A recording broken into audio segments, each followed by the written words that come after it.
Alright guys, Papa Pepper back in my natural environment, the garden, here on the Abundant Harvest Homestead.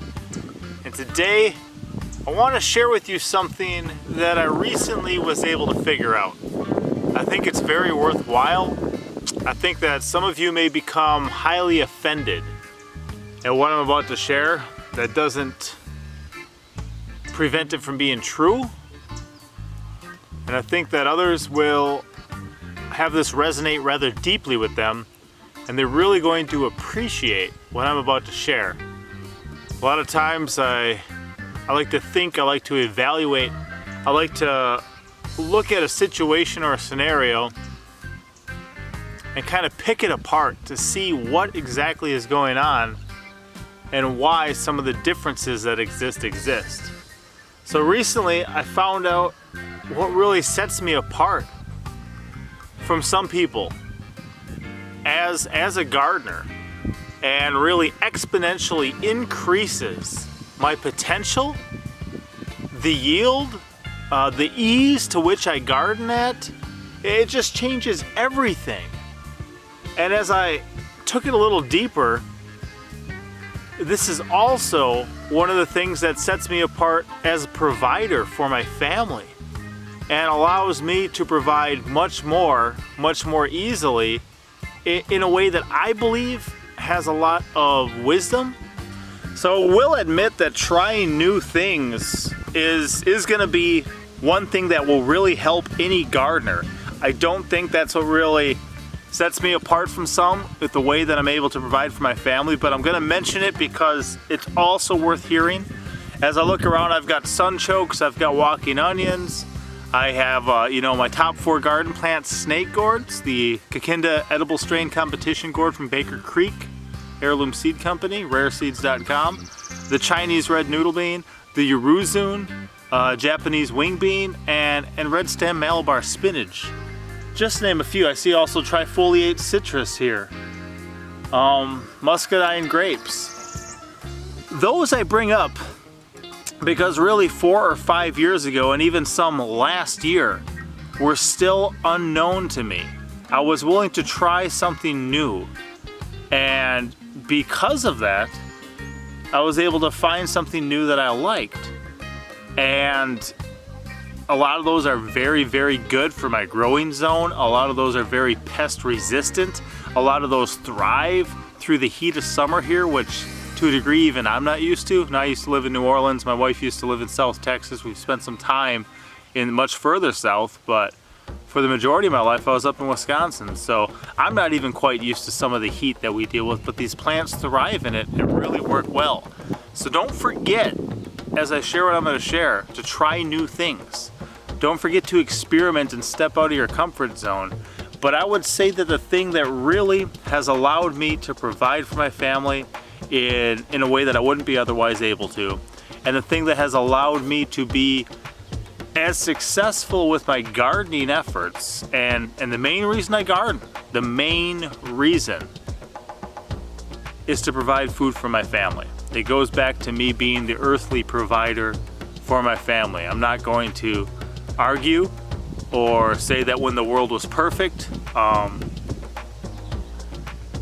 it was a man and his wife in a garden with some animals. I'm not gonna, argue those facts. That's the reality of it. But the main reason that I'm out here in the garden as often as I am is to provide food for my family. Now, in doing so, the thing that has really set me apart from a lot of people that I know or know of is the fact that I don't care. I know that sounds strange, and this, as I explain it, is going to offend some of you, but the point is, I don't care. That falls into a number of categories. One of them is people are going to talk sometimes about the taste, the flavor, the texture, the whatever. I'm not always in it just for, oh, this is the best tasting thing I've ever tasted. I'm not in it for that. I'm in it for nutrition. I'm in it for vitamins, minerals, nutrients. I'm in it to feed my body and the bodies of my children. I'm in it that when my back's against the wall and the entire system breaks down, I'm able to walk out into my garden and get incredibly fueled up.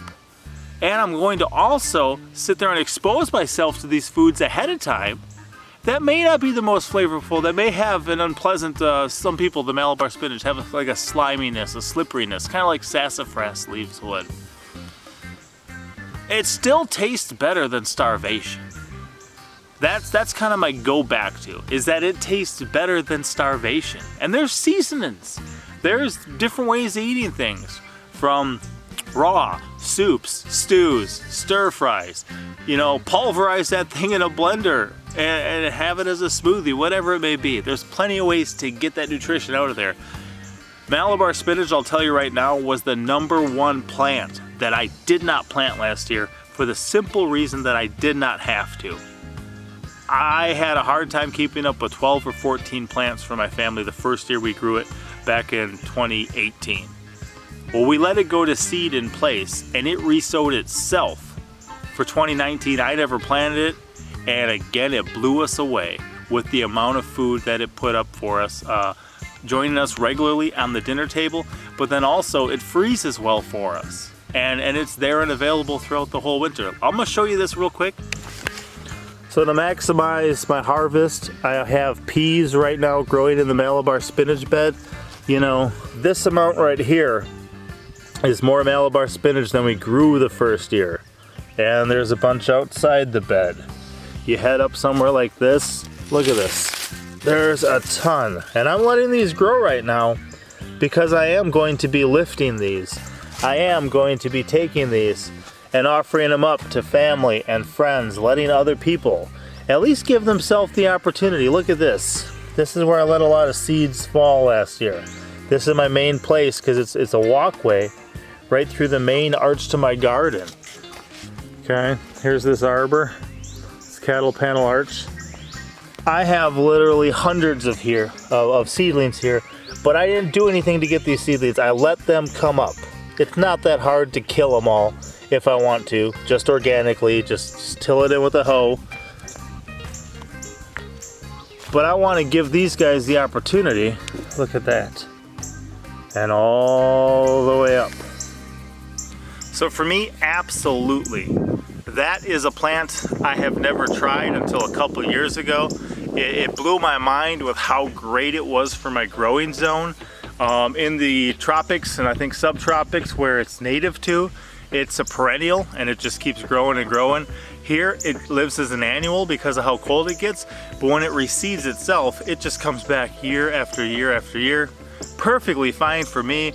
A very hands-off plant except for the picking. But some people aren't going to like things about it. I don't care. That's not what I'm in it for. I'm not in it for that. So there may be things. Kale, we eat a ton of kale. Some people don't like kale raw, some people don't like kale cooked, some people don't like kale at all. I don't care.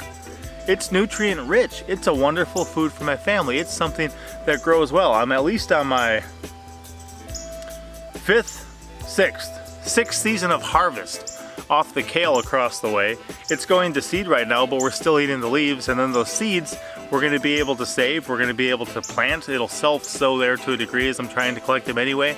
But over the years, as I continue to save my own seeds from the kale, I'll have one that becomes more accustomed, more appropriate for my specific growing area, my specific things. I don't care that some people don't like kale. I'll eat it, my kids are going to eat it. And we're going to like it, and we're going to enjoy it. Another one of the stigmas, besides just the flavor or texture or taste, that people get hung up on, and personally I don't care, is going to be poor people food. Okay, I was recently talking with somebody briefly in the comment section of one of my videos, and they said, yeah, people used to, grow flowers for food, but then they kind of got away from that for a degree, because eating your flowers was considered something that poor people did. And then now people are like, wow, I sure wish I had something edible, even some edible flowers would be better. So you gotta get away from the stigma of what is poor people food. Even last night I was out in the swamp shooting a couple of carp. Okay, this is not about gardening, although we do use carp in our garden. And for an animal feed, and for a people feed, we use the whole thing. but there's a stigma about them as being trash fish, as being, you know, poor people food. Well, a lot of those people who would call it trash fish have never even eaten it. They've never even tried it. I don't care if people think it's a trash fish. I don't care if people think it's poor people food. To me, it's got fins and scales. It's something the creator made for food. It's a fish that's available to us. So we've eaten it a ton of ways, and we've also decided, you know, to start trying to can it. And when you can it, it smells like tuna, it tastes like salmon, and we absolutely love it. You know, even Pinky Pepper doesn't necessarily, you know, like carp. But when I made the carp loaf, kind of like you would a salmon loaf or a salmon patty, she absolutely loved it and kept coming back for more and for more and for more. I don't care if people think it's a trash fish. I don't care if people think it's a poor food. Number one, it tastes better than starvation. Number two, it's something the creator made as a food for us.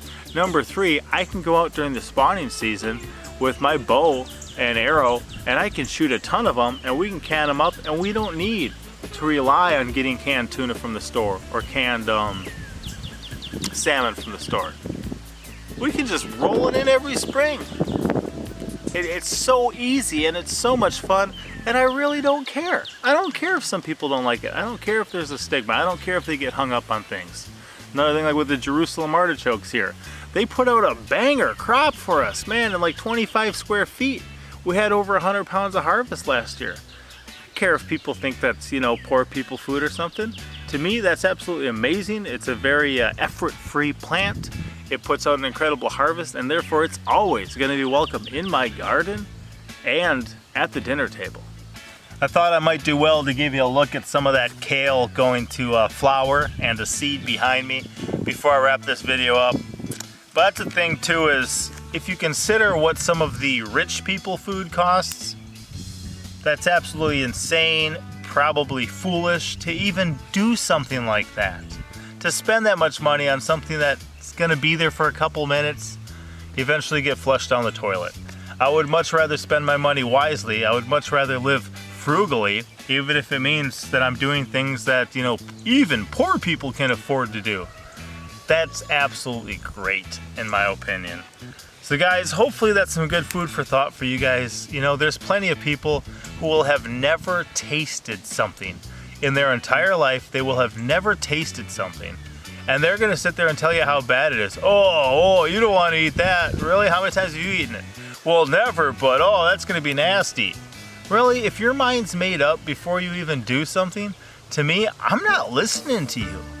I'm not going to take your advice on it. I'm not going to sit there and listen to you on it because you have no frame of reference.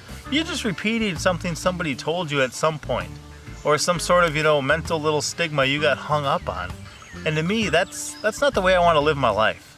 With things that are not, you know, amoral, I want to sit there and be able to evaluate them. I want to be able to give them a try, give them a test, see what's going on, and then make up my own mind about things. But as I had in my recent experiment video, there's a couple of experiments that because we were doing, we've been incredibly blessed. And if we wouldn't just step out of the norm and give ourselves the opportunity, we would never know these wonderful things. Personally, absolutely love it. It's one of the reasons I just kind of opt out of doing things the normal way.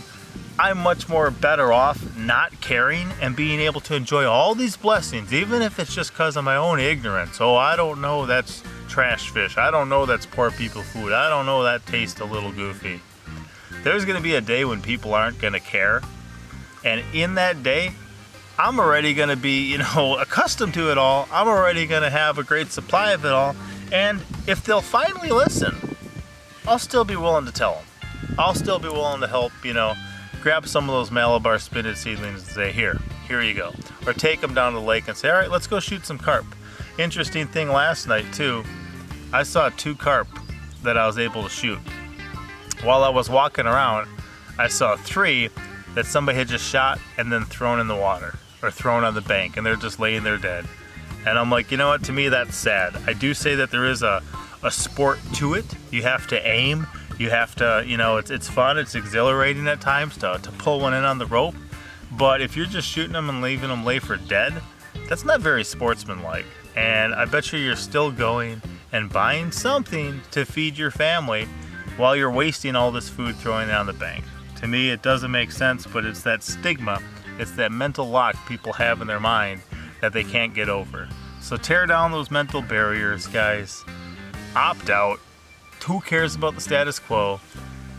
Be in it for something deeper. You know, for those nutrients, for the nutrition, for the minerals, for the vitamins, for the fuel for your body. And find a way to make it work for you. There's plenty of ways to cook kale. There's plenty of ways to cook Jerusalem artichokes. There's plenty of ways to cook Malabar spinach. Just get over the hang-ups. Give yourself the opportunity to succeed before you say it's a hopeless, worthless cause before you even get started, because you will never succeed like that. So I've got a wonderful day to have. There's a lot going on here. We're still planting. We're still reaping a harvest. Purple Lady bok choy is looking amazing across the way here. I got things to do. Hopefully this video blesses some of you guys. Hopefully you weren't one of those who was offended. If you are, get over yourself. That'd be a great way not to be offended. Just get over yourself and move on with real life. And love you guys. Appreciate you guys. I'll see you next time. Papa out.